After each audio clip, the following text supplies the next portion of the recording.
कृपा से, सतगुरु की रजा से इस नाम का इतना प्रभाव होता है, अंतःकरण साफ होकर ये रोम रोम करनाने लग जाएगा। आत्मा समय समय पर रह रहकर ईश्वर को रोना शुरू कर देगी तो समझो आपका सब कुछ खुल गया, सुषमना भी खुल गई, ब्रह्मरंध्र भी खुला हुआ है। तो जब तक प्रेम जीव में नहीं आता तब तक मुक्ति का अधिकारी नहीं होता। जब सत्संग सुनकर उसकी आंखों में तो पानी नहीं पड़ रहा है या सुमरण करते हुए अंतःकरण में उसमें ठेस नहीं लग रही है तो भक्ति प्रवेश नहीं हो पाई है। कोशिश कीजिए और ज्यादा। नाम सुमरण आप कर रहे हो तो सुमरण अपने जगह जमा हो चुका है, आपका हो रहा है, लेकिन अभी कमजोरी फिर होगी। उसका एक और तरीका, फिर सेवा कीजिए। आप सेवा करके देखियो किसी धाम पर अपने बंदी छोड़ के पर अपनी सत्संग में हाथ से सेवा करके देखना, और हो सके तो बर्तन तक साफ कीजिए, हो सके तो जूते तक भी साफ कीजिए, फिर देखना आपका सब कुछ खुल जाएगा। पर ये काम नहीं हो, ये होगा जो बात बनेगी। उसके लिए परमात्मा ने आपको पहला मंत्र दे रखा है। यहाँ की जो जेब खर्च आपकी इस पहले मंत्र को होती रहेगी। यहाँ जो भी तुम्हें सुख चाहिएंगे पहले मंत्र को से आपको मिलते रहेंगे, और प्रथम और लास्ट मंत्र इस 7 मंत्रों में ये आपकी आगे की कमाई बनती रहेगी। और फिर भी अगर आपका ज्यादा मंत्र हो गए तो इसको कन्वर्ट कर दिया जाएगा काल के उसमें। और फालतू भी है तो अपना महंगा सस्ता कहते तो रख, फालतू ने भी अपने पास ही रखा, हमने नहीं चाहिए तेरा कति। घना हो जाए तो बढ़िया, थोड़ा ना रहना चाहिए। और जो दूसरे मंत्र का तत्मंत्र की कमाई हम परब्रह्म को देंगे। इसके 7 शंख ब्रह्मंडों को पार करना है, इसका किराया है बीच का। ये हमें वहां से लेकर वहां तक जाने की सुविधा देगा। और सार नाम आपको सतलोक पहुंचाएगा। और फिर सतलोक में हमने केवल सार नाम का ही जाप करना है, केवल सार नाम का ही जाप होता है। वहां जाप वहां भी करना हमने, वो आनंद घना आता है, इतना आनंद आता है, गदगद मदहोश हो जाते हैं।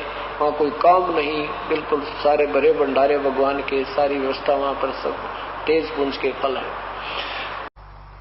ये नियम है ईश्वर का। गुरु मानुष कर जानते ते नर कहिए अंधे, वह दुखी संसार में आगे यम के फंदे। जैसे गुरु या भगवान भगवान हम कर रहे हैं और परमात्मा आपके पास आ जाए और आपसे बात करे, आपसे कहे बेटा शराब नहीं पीना है, आपने बीड़ी नहीं पीनी है, चोरी नहीं करनी है, किसी की आत्मा नहीं दुखानी है, तो आप क्या करोगे? आप उनकी बात को मानोगे क्योंकि भगवान कह रहा है। तो यही दास कह रहा है, समझो कबीर परमात्मा कह रहा है, यही सोचकर आपने ये बुराई और आज्ञा का पालन करें सरेगा, तो तब हम परमात्मा पाएंगे, नहीं तो नहीं मिल सकता। हम भगवान को चाह रहे हैं, परमात्मा के दरबार में जाएंगे, वहां इस दास के रूप में आपको परमात्मा मिलेगा। और जैसा आपका व्यवहार विचार, जैसा बोलना, जैसी आपके मन में श्रद्धा या कपट जो भी है, ये विद्यमान रहेगा। और यदि आपने यहीं से वो रिहर्सल कर ली कि कबीर ये परमात्मा है, बस परमात्मा के समक्ष कैसे बोलते हैं, कैसा व्यवहार करते हैं, निष्कपट बात करते हैं, संत के सामने झूठ बोलने की कति आवश्यकता नहीं होती, वो आपका पाप ही होता है। हम कोई ऐसी आपके ऊपर कोई पाबंदी या ऐसा कोई वस्तु नहीं थोपते जिससे आपको झूठ बोलनी पड़े, और नहीं हम कभी ऐसा कुछ कहते भी दान करो या इतने पैसे दे दो जिससे आपको झूठ बोलनी पड़े या आनाकानी करनी पड़े। नहीं, केवल जो आपका आत्म कल्याण हो सकता है उतनी ही बातें आपको कहेंगे, उतना, और वो भी नहीं करोगे तो फिर आप अधिकारी नहीं हो।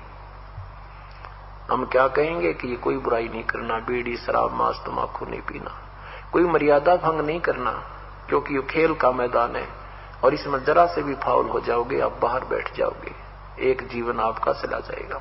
तो हमने फाउल नहीं होना। फाउल पॉइंट अब धीरे धीरे आपके समझ में आ जाएंगे, कुछ कथाओं के माध्यम से और कुछ इस फार्म के ऊपर जो लिखे होते हैं इसमें भी हमने कुछ लिखे हैं, कुछ आप वैसे कॉमन सेंस से भी समझ जाओगे कि ऐसे ऐसे होता है। एक भक्त नाम लेने, उसको कहा भाई मैं तेरा नाम टूट गया, और 1-1.5 वर्ष से नाम दे रखा, जो बोला नो के ऊपर टूट गया, बोले तेरा गजब भैया, गुरु जी कह रहे भी तेरा नाम खंड हो गया, और आगे से ये बोल रहा है नो के ऊपर टूट गया।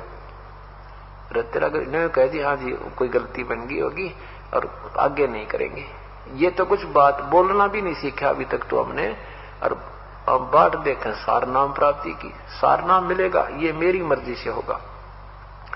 और सतनाम तक का फिक्स टाइम हमने रखा हुआ है, प्रथम मंत्र उसके 4 महीने के बाद और ज्यादा से ज्यादा 6 महीने के अंदर आपने वो ले लेना चाहिए, उससे लेट नहीं होना चाहिए। फिर आप में लगन नहीं है जो कई तो भक्त ऐसे हैं जी 2 दिन पहले आ खड़े होते हैं जी 2 दिन रह रहे हैं दे दो कर दो दया, हम कहते हैं नहीं भाई पूरा टाइम ऑन दे। अच्छा जी। और कई 6 महीने 7 महीने वहां नाम दूसरा याद देना रहा लेना, अरे तेरा गजब हुई, फिर तू भक्ति कर रहा है ड्रामा कर रहा है, एक अनमोल वस्तु के पीछे रह रहा है। कोई आपकी प्रमोशन होनी होंगी या दिन गिन भाग जा कई दिन रह रहे हैं, तो ये आप तो आपको लगन नहीं है। तो ऐसे कुछ आपके अंदर श्रद्धा हम देखते हैं, तब सतनाम आपको 4 महीने के अंदर अंदर ले लेना चाहिए। और फिर सार नाम ये दास देगा जब आप योग्य हो जाओगे। सार नाम के लिए आपने बहुत विनम्र, आपके अंदर भक्ति की कमाई भी बढ़नी चाहिए। कति मन में सतगुरु और परमात्मा एक हो जाने चाहिए और विनम्रता आ जाएगी, तब ये सार नाम काम करेगा। जैसे डॉक्टर के पास मरीज जाता है, उसका फोड़ा हो गया, डॉक्टर कहता है चीरा लगाना पड़ेगा, लेकिन अभी चीरे के योग नहीं हुआ है, 2 दिन की दवाई दे जा। वो 2 दिन के बाद आता है, फिर भी देखता है कि अभी भी ऑपरेशन योग्य नहीं है, फिर कहता है 3 दिन की दवाई फिर ले जा। और डॉक्टर मरीज कहता जी ला दो चीरा, बहुत दर्द हो रहा है। अच्छा बेटा 3 दिन पाछा आ जाइए। फिर 3 दिन के बाद आता भी 1 हफ्ते माना। अब डॉक्टर इतना पागल नहीं है कि उस मरीज के कहने तो चीरा ला देगा, वो अपने हिसाब से देखेगा कि अब ये बिल्कुल योग्य हो गया है तो तुरंत लगा देगा और उसको मवाद काट के सीम देगा। तो ऐसे ही जब आप योग्य हो जाओगे, आप प्रार्थना करते रहिए, लेकिन दास जब चाहेगा तभी ये चीरा लगेगा, अर्थात सार नाम आपको मिलेगा। बोलो सतगुरुदेव की। और उस नाम से, कमाई से और परमात्मा की शक्ति से पार होंगे। आप ये मत समझना कि ये जीव अपनी भक्ति तो पार हो जाएगा, नहीं। इसमें कबीर परमेश्वर की मेहर रूपी एक ग्रेस मार्ग आपको चाहिए, और वो जो ग्रेस मार्ग है वो बहुत ज्यादा है परमात्मा की।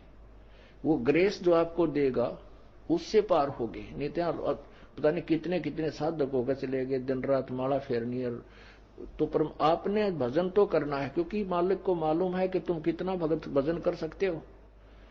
आपको भी पता है, मुझे भी पता है, क्योंकि काल ने हमारे ऊपर इतना बर्डन डाल रखा है। सारा दिन 2 पैसे 2 रोटी के लिए हमें चैन नहीं दिन रात। और इसमें भी जितना भी हमें समय मिलता है अपना कसक के साथ, चाहे 1 घंटा, आध घंटा, 2 घंटे, 5 मिनट, इतना ही हम वजन कर पाते हैं। परमात्मा ने पहले तो ऐसी विधि बता दी कि 1 सिमरन डूंडा ठा दे, इतनी कमाई सत्य नाम की, लेकिन उसकी होगी जो मर्यादा में रहेगा। बकवाद करनी से दिन रात भजन करते रहना, उसको कोई लाभ नहीं होगा। और फिर भी हमारे ऊपर कर्जा बहुत है, क्योंकि हम बहुत असंख्य जन्मों से काल के इस जहाज में, पृथ्वी रूपी जहाज में, ऊपर के स्वर्ग रूपी जहाज में और सवारी करते फिर रहे हैं। तो वो कर्जा परमात्मा फिर अपनी ग्रेस मार्ग देकर के आपको ऊपर पार करेगा। तो हमने परमात्मा के दास गरीब मेहर से पाइए। इन बातें क्या पाइए कर सतगुरु नजर निहाल। आपने भजन भी करना है। देखो जो बालक पास होने योग्य होता है और कुछ रह जाता है कुछ ही मार्कों से, तो उसको ग्रेस मार्क दे दिया जाता है। जो लिख के कुछ ना आवे और उसका -0 आ रहे हो तो उसने क्या ग्रेस देगा फिर। तो ऐसे आप भक्ति कीजिए, अब के नहीं रहोगे यहां पर, ये गारंटी देता हूं। पर मर्यादा मत तोड़ना। बोलो सतगुरुदेव की जय हो।